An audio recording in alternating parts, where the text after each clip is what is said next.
రాజ్యసభ సభ్యులు ఒక్కొక్కరుగా బయటకు వెళ్తున్నారు. రీసెంట్గా అంటే మిగతా అసోసియేషన్ కూడా ఉంటారని ప్రచారం ఆ విషయంలో ఏం చేస్తారు?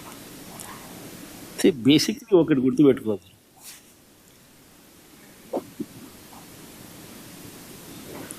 11 మంది మాకు రాజ్యసభ సభ్యులు ఉన్నారు. పోయిన వాళ్ళు ఎంత? 3 పోయినారు. సాయిరెడ్డితో కలుపుకుంటూ 4 పోయినారు. బేసిక్లీ పోయే ప్రతి ఒక్కరికి కూడా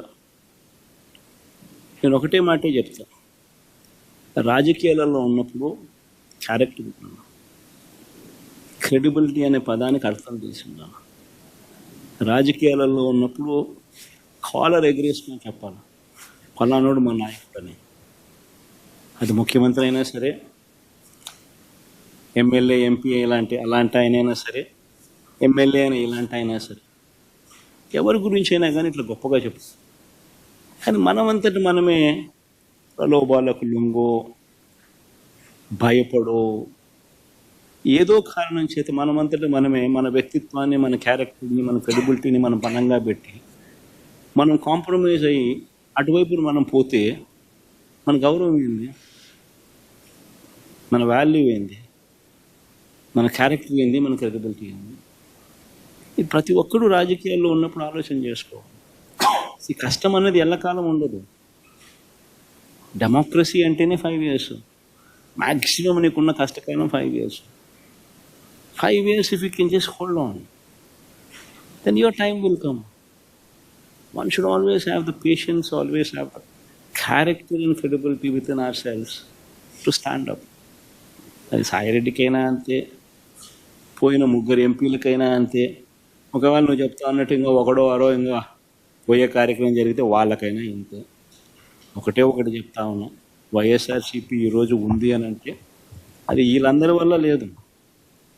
వైఎస్ఆర్సీపీ ఈరోజు ఉంది అని అంటే దేవుడి దయ, ప్రజల ఆశీస్సుల వల్ల వైఎస్ఆర్సీపీ ఈరోజు ఉంది. ఒక లీడర్గా మనం ప్రవర్తించే తీరు తలెత్తుకునే విధంగా ఉండేట్టుగా ఎప్పటికీ ఉంటే ప్రజలు ఎప్పుడూ ఆశీర్వదిస్తారు. నిన్నే కదా జగన్మోహన్ రెడ్డి గారు ప్రెస్ మీట్ పెట్టి క్యారెక్టర్ గురించి ఒక కొత్త ఫిలాసఫీ చెప్పారు. క్యారెక్టర్ అంటే వాటర్లో నీళ్ళ లాంటిది. ఆ నీళ్లు పడేసుకుంటే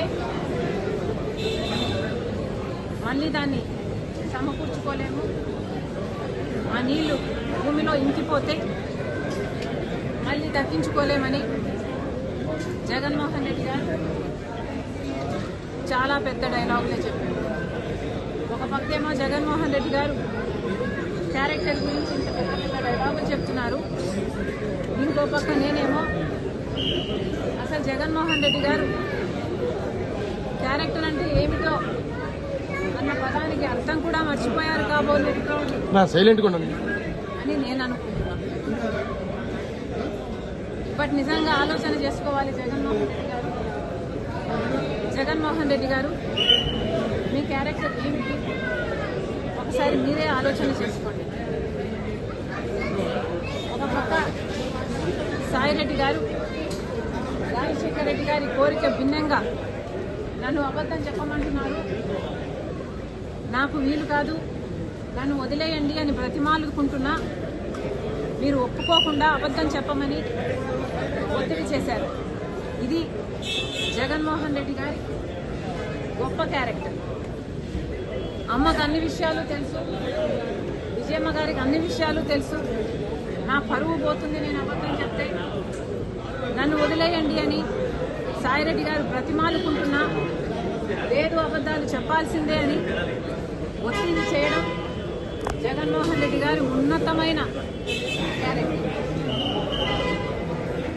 40 నిమిషాల పాటు ఏ అబద్ధం ఎలా చెప్పాలి అని ఆయన డిక్టేట్ చేశారట, ఈయన రాసుకున్నారట. ఏ అబద్ధాన్ని ఎంత అందంగా చెప్పాలి అని ముఖ్యమంత్రి హోదాలో ఉన్న వ్యక్తి డిక్టేషన్ ఇచ్చారట. ఇది జగన్మోహన్ రెడ్డి గారి మహోన్నతమైన క్యారెక్టర్. ఏం చెప్పమంటారు? రాజశేఖర రెడ్డి గారి ఇద్దరు బిడ్డలకు అన్ని ఆస్తులలో సమాన వాటా ఉండాలి అన్నది రాజశేఖర రెడ్డి గారి కోరిక అని జగన్మోహన్ రెడ్డి గారికి ఆయన భార్య గారికి తెలిసిన విషయమే. అయినా కూడా సొంత తల్లి అయిన విజయమ్మ గారి మీద కేసు పెట్టారు. తన సొంత చెల్లి బిడ్డలు అంటే తన సొంత మేనల్లుడు మేనకోడలు ఆస్తి కాజేయాలని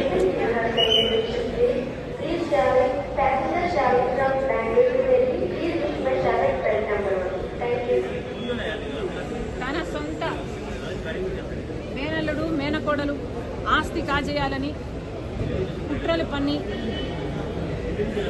ఇంత